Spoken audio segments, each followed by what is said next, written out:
We had a great conversation off the air just a few moments ago about the education.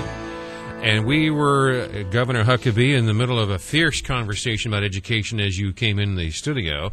And I would like you to hear your vantage point, because Iowa used to be at the top of the educational pecking order, and sadly to report to you, it has slid to the sorry middle in a very, very short period of time. And both of the last two Democratic Party governors have gone out of their way to reject pay for performance. I'd like to hear about your experience in Arkansas.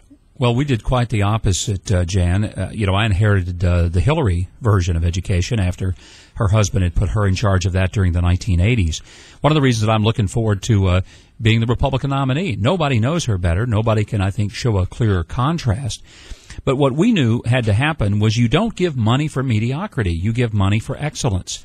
And yes, we increased teacher pay, but with that came the requirements that we expected better results, and we got them. And we went from the bottom of the list to, for the first time, Arkansas now scoring above national average and improving test scores every year in every grade we tested across the board since we implemented higher standards, measuring every year, and having accountability. Even to the point, this sounds a little extreme, but our state took the position under its Constitution, which said it's a state responsibility, that if we had a school that was consistently failing kids, failing them not in the sense of their grades, but failing to provide them a decent education, we created a law where we have the not just the right but responsibility to go in, shut down the school board, fire the superintendent, and say, we'll run it until and then find some people who can get this stuff right, because we're not going to let a kid waste his life and taxpayer money with an education system that leaves him functionally illiterate after 12 years of it. How did you get around the muscle flexing of the teachers union to get these things accomplished? Well, they voted against me every time. They worked against me. They can't stand me. And I still beat them. So after the last election... How did you beat them? Went to the people. I just didn't cater to them. And I made it clear that I was not a school person. I was a kid person. And I said, you've got to decide what you're going to be. Are you going to be for schools? Or are you going to be for kids? If you're going to be for schools, you're about perpetuating the institution and the people who are employed in it. But the purpose of a school is not to perpetuate its institutional status. Is to properly educate kids so they have a shot at being competitive. All right, so what did you do about teacher quality right up front? In addition to paying them more, what were the standards that you imposed? Well, first of all, we lifted the standards and said we will expect more, not less. We will have standards that are higher than national average standards that we expect our kids to meet. We have the lowest, by the way, proficiency standards in the Midwest now, by the way, here in Iowa. We have on the books. We have set our bar lower than any other Midwestern state. The real danger of that is like coaching a basketball team and lowering the goal from 10 feet off the floor down to 6 and then bragging because all your kids can slam dunk the ball. Yes. What you ought to do is make sure that you're competing against the same goal everyone else is and your kids can still slam dunk the ball. So you increased your the education standard goals. Or what else did you do? Then we measured. Every year we have very strict benchmark measuring tools, and we have accountability. If a school doesn't improve, then those schools go on either academic distress. If they misspend money, they go on fiscal distress. And after 2 years, the state can take over the school districts and just say, we'll bring in people who can get the job done. And how did that work? Was there a bloodbath, or did people get their act together? A lot of folks got religion. They got to realizing we were serious. And the first time we walked in at the Helena School District in eastern Arkansas and walked in and said to the superintendent, you're fired.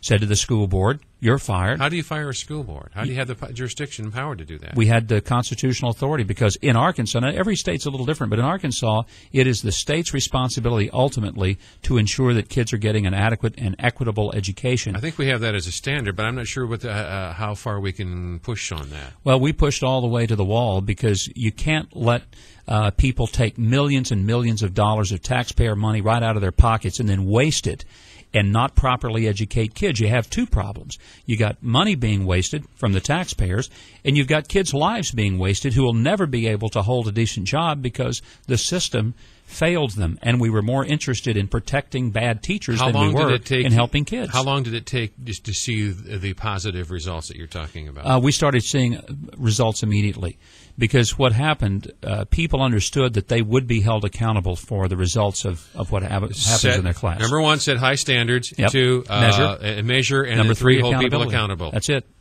Unfortunately, you're running for president. Yep. And none of these things are relevant. Well, they're relevant in the sense I'm sorry, that... No, we were talking about this off the air.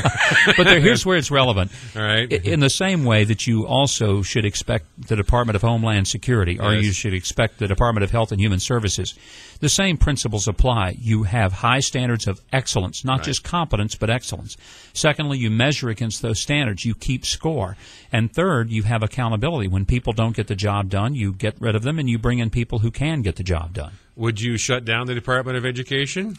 I don't know if it's realistic to shut it down. What I would make sure is that you toying still... with my affections here. Well, I'm just telling you that, Ronald Reagan said he was going to do it, and he didn't do it. it. And we're stuck with his legacy. We're stuck with having a Department of Education. I mean, the point is, it's a state responsibility. The one thing a federal government can do, it can have a role in trying to encourage and lift up the standards, but I still believe that under the 10th Amendment, the responsibility of education is in the states. But that's the case for most issues. Has Arkansas maintained the pattern that you left them since you've been gone? Well, I've only been gone a few months, but so far they have. In fact, for the first time in 20 years... Is the new guy sticking with it? Well, I think for the most part, there have been a few areas where he may not be as bold, but he doesn't have to be right away, because the standards that we put in place are pretty solid, and it's going to be hard to get rid of them for quite some time. Let's talk to as many people as we can, as quickly as we can. We're talking with former Arkansas Governor Mike Huckabee, wants to be president. And what you just said, the litany that you just get, I think that's inspiring. It's simple, and it's profound. You understand human nature, and you understand bureaucracies. Those are all positives. Well, in business, Jan, incentives work. It's just the way it works. All right, this is Todd. Good morning, Todd. Good morning, Governor Huckabee. I'm a longtime Iowa caucus voter, and the Republican Party of Iowa supports the fair tax proposal in their platform. The leadership of the Republican Party of Iowa supports the fair tax. What I would like to know from you, sir, is if the fair tax passes Congress and you're president, it comes to your desk, would you sign the fair tax legislation into law? If this Congress would pass anything that would simplify taxes, I would not only sign it, I'd probably dance across the desk while I did it. You're not allowed to dance. You're a Baptist. You can dance as long as, as the old saying, can Baptists dance? And the answer is some can, some can't. No, Todd, I have said that there are 4 criteria that we need to use for a tax overhaul, and taxes ought to be flatter, fairer, finite, and family-friendly.